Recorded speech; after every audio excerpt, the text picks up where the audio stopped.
दोस्तों, जैसे कि हमने भगवत गीता में देखा कि किस प्रकार भगवान श्री कृष्ण ने कर्म करने पर इतना जोर दिया।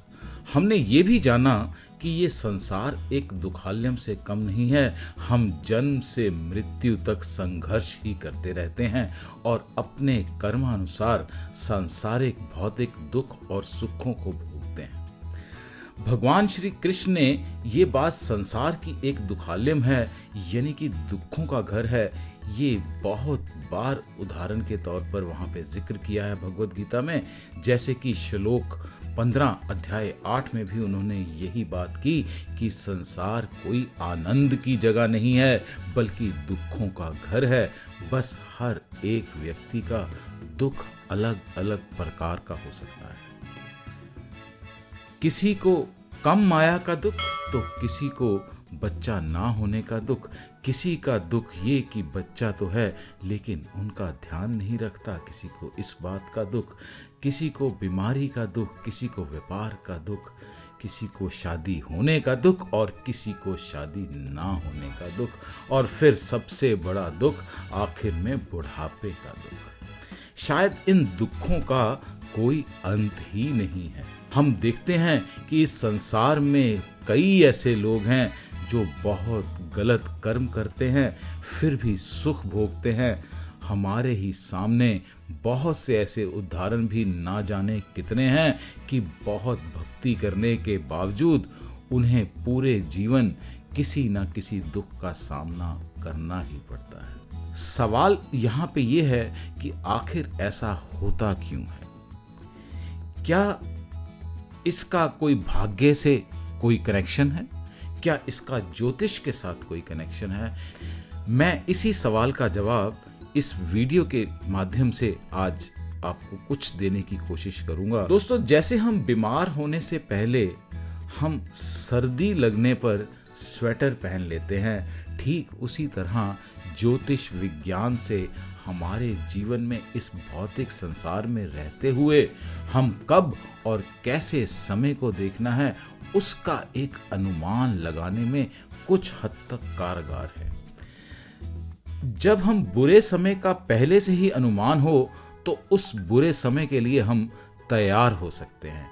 याद रखिए दोस्तों, ज्योतिष इसी काम में हमारी मदद कर सकता है। ज्योतिष विज्ञान किसी का भाग्य और कर्म फलों को नहीं बदल सकता और ना ही आपके जीवन में आने वाले दुखों को रोक सकता है, लेकिन इतना तो आपको मानना ही होगा कि यदि हमें बुरे समय का पहले से ही अनुमान हो जाए और हम उसके लिए तैयार हो सकते हैं, ठीक उसी तरह जैसे हम सर्दी आने से पहले गर्म कपड़ों का इंतजाम कर लेते हैं।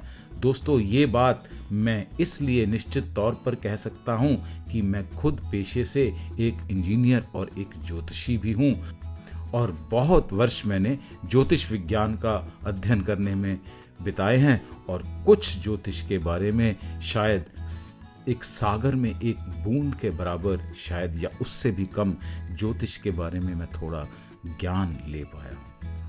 लेकिन कहीं ना कहीं ज्योतिष एक सत्य विद्या है, इस बात की तस्दीक भगवान कृष्ण ने खुद भगवत गीता के अध्याय 8 श्लोक 25 में की, जब उन्होंने कहा किसी की भी मृत्यु अगर उन 6 महीनों में हो जब सूर्य दक्षिण में यात्रा करता है, यानी कि दक्षिणायन का वक्त होता है, या फिर चंद्रमा अपने कृष्ण पक्ष में, या फिर जिसे कहें जब चंद्रमा अपनी अमावस की ओर बढ़ता है पूर्णिमा से, तो वो वक्त जो होता है उस वक्त में किसी की मृत्यु होती है, कृष्ण पक्ष में किसी की मृत्यु होती है, तो उन लोगों को फिर से जन्म लेना पड़ता है और उन्हें ईश्वर का धाम प्राप्त नहीं होता।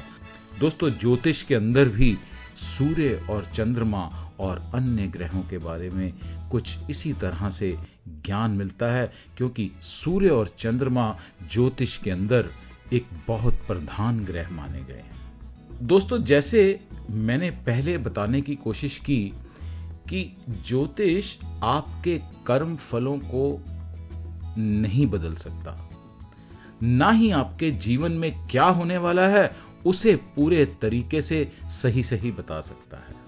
ज्योतिष मात्र एक संभावनाओं की विद्या है। यदि कोई जोशी आपके बारे में कुछ गलत बोल दे तो आपको डरने की कोई आवश्यकता नहीं।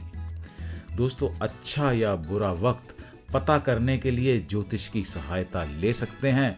आप मेरे चैनल पे मेरे सब बहुत प्रिय हैं।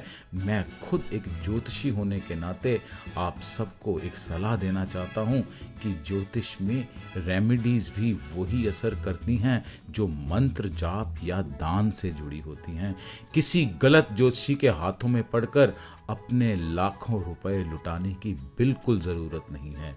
हर रेमेडी को मात्र कुछ रुपए अपनी हैसियत के हिसाब से खर्च कर कर भी किया जा सकता है। आपको व्यर्थ में अपना धन गंवाने की जरूरत नहीं है।